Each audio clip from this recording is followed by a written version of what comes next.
ETF index mutual funds నేర్చుకుని stock మార్కెట్లో రాణించాలనుకుంటున్నారా? వెంటనే ఈ నెంబర్కి కాల్ చేయండి.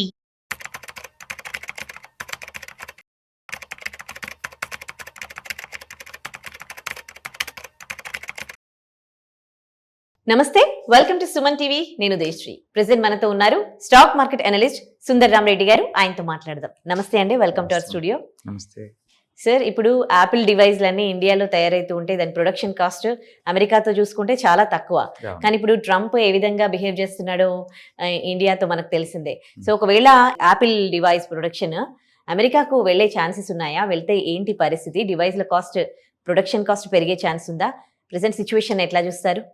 వరల్డ్ వైడ్ గా మనం ఏ బిజినెస్ చూసుకున్నా సరే ఎండ్ ఆఫ్ డే వాళ్ళు ఇన్వెస్టర్స్ కి ఫ్రెండ్లీగా ఉంటారండి. బిజినెస్ పర్పస్ ఏంటంటే ఇన్వెస్టర్స్ కి మనీ మేక్ చేసుకోవటం, అదే టైంలో సొసైటీకి కూడా అఫోర్డబిలిటీ రేట్స్ లో మనం ప్రొడ్యూస్ చేయటం, మాస్ ప్రొడక్షన్ తక్కువ రేట్కి ప్రొడ్యూస్ చేయటం.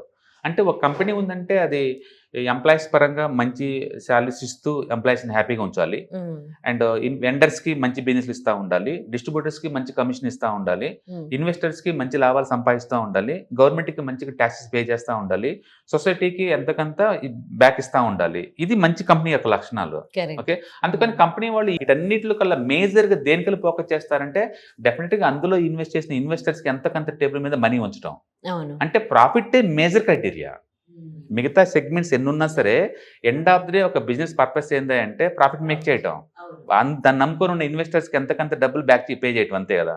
అందుకని అమెరికాలో తయారు చేశారనుకోండి యాపిల్, ఎంత ఆటోమేషన్ చేసినా, లేటెస్ట్ మెథడ్స్ లో ఆటోమేషన్ చేసినా అమెరికాలో మ్యాన్ పవర్ కాస్ట్ చాలా ఎక్కువ అండి. ఒక్క 1 hour వర్క్ చేస్తే లిటరల్లీ అది $15 పైన ఉంటుంది. 1 hour వర్క్ చేస్తే. ఇండియాలో అది $2 కూడా ఉండదండి, $2 or $3 ఉంటుంది పర్ అవర్కి, అంతే. ఇంత చీప్ మ్యాన్ పవర్ తక్కువ దొరుకుతున్నప్పుడు వాళ్ళు అక్కడ ఎందుకు మూవ్ చేస్తారండి?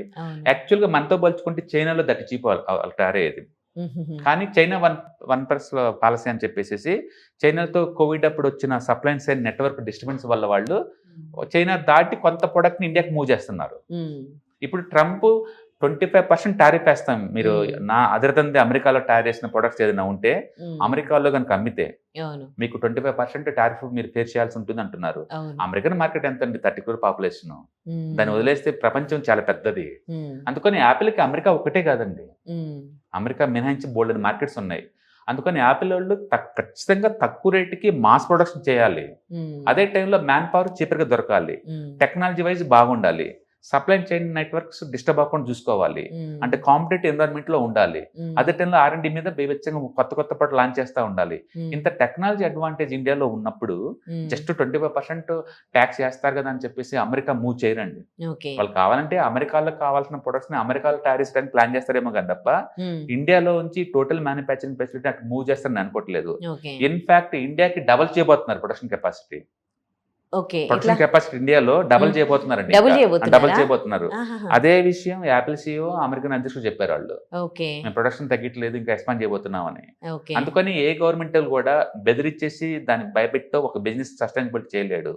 ఎందుకంటే ఇండియాలో మ్యాన్ పవర్ కాస్ట్ తక్కువ. ఇండియాలో 25% ట్యాక్స్ కట్టిన తర్వాత కూడా ఒకవేళ ఇండియాలో తయారు అయిన యాపిల్ ని అమెరికాలో అమ్మితే 25% టారిఫ్ భరించినా సరే స్టిల్ యాపిల్ కి ఒక్కొక్క డివైస్ మీద $450 మిగులుతాయి అండి. ఒక్కొక్క యాపిల్ మొబైల్ మీద $450 మిగులుతాయి.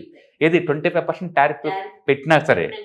అదే అమెరికాలో మ్యానుఫ్యాక్చరింగ్ చేస్తే యాపిల్ని వాళ్ళకి మిగిలింది $60 అండి. ఎందుకంటే లేబర్ కాస్ట్ చాలా ఎక్కువ కాబట్టి అంత డిఫరెన్స్ ఉన్నప్పుడు అమెరికాలో ఎందుకు మ్యానుఫ్యాక్చరింగ్ చేస్తారంటే ఏం చేయరు వాళ్ళు,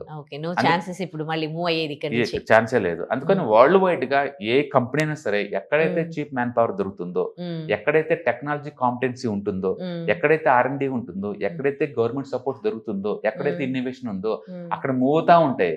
ఏ గవర్నమెంట్ ఏటిని అడ్డుకోలేదండి. ట్యాక్స్ల పేరు పెట్టి భయపెట్టి ఎవరు అడ్డుకోలేరు వాటిని. ఎందుకంటే అమెరికా 30 crore పాపులేషన్ వదిలేస్తే రెస్ట్ ఆఫ్ మార్కెట్ చాలా ఎక్కువ. సో ఈ మైక్రోసాఫ్ట్, ఈ ఫేస్బుక్ ఇవన్నీ గ్లోబల్ కంపెనీస్ అండి.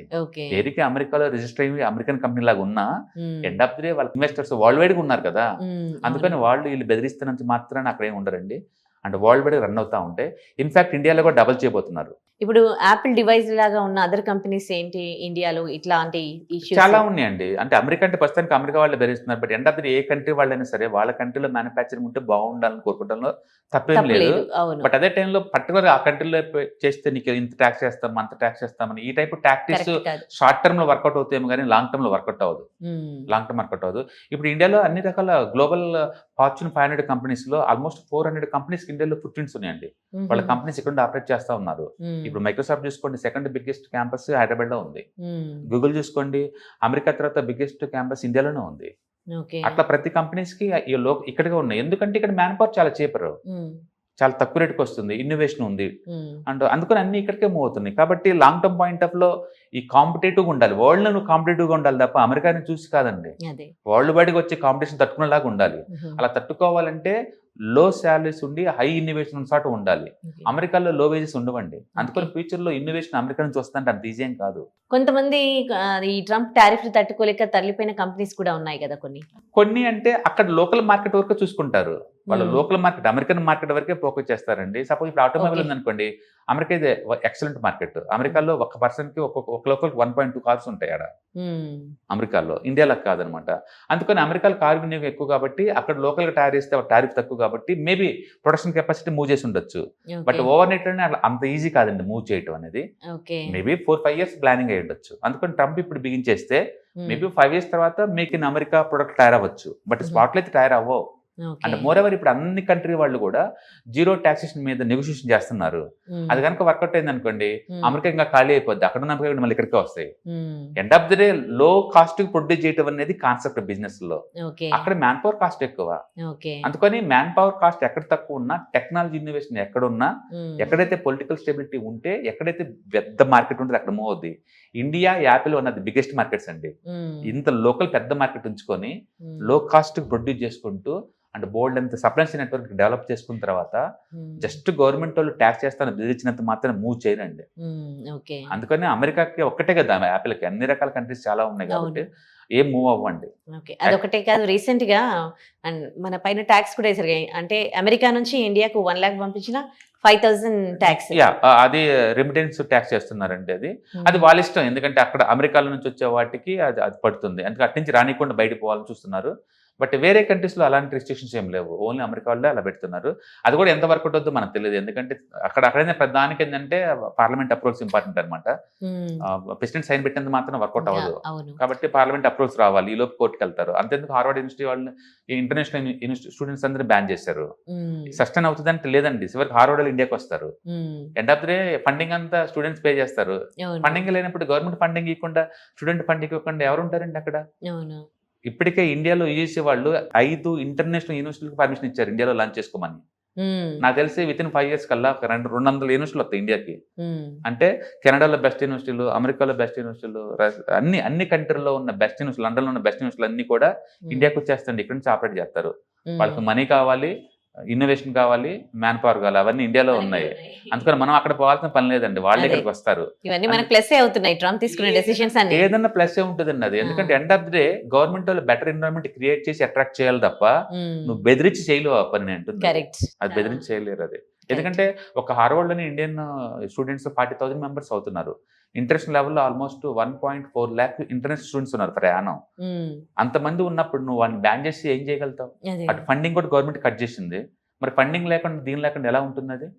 అందుకని వాళ్ళు ఏంటంటే గవర్నమెంట్ గొడవ ఇండియాలో బ్రాంచ్ ఓపెన్ చేస్తారు ఇండియన్స్ కోసం ఒకటి. బెటర్ కదా. అంతే అంతే. Thank you so much for the information. Hi, నేను మీ సుందర రామిరెడ్డి. ఈ వాలటిలిటీ మార్కెట్లో మనీ ఎలా మేక్ చేయాలని ఆలోచిస్తున్నారా? అంటే స్టాక్ మార్కెట్ బాగా బ్లీడ్ అవుతున్న ఈ టైంలో పోర్ట్ఫోలియోస్ అన్ని కూడా బ్లీడ్ అవుతున్నాయా? అండ్ ఈ వాలటిలిటీని ఎలా హ్యాండిల్ చేయాలి, లాంగ్ టర్మ్లో మంచి పోర్ట్ఫోలియో ఎలా బిల్డప్ చేయాలో ఆలోచిస్తున్నారా? అలాంటి వాళ్ళ కోసమే ఈ వెబినార్. రాబోయే ETFs, index funds and mutual funds వెబినార్లో పార్టిసిపేట్ చేయండి. మీ నాలెడ్జ్ పెంచుకొని రిస్క్ని మినిమైజ్ చేసుకోండి. స్టాక్ మార్కెట్లో ఉన్న ఇలాంటి వాలటిలిటీని ఎలా హ్యాండిల్ చేయాలో తెలుసుకోండి. Thank you.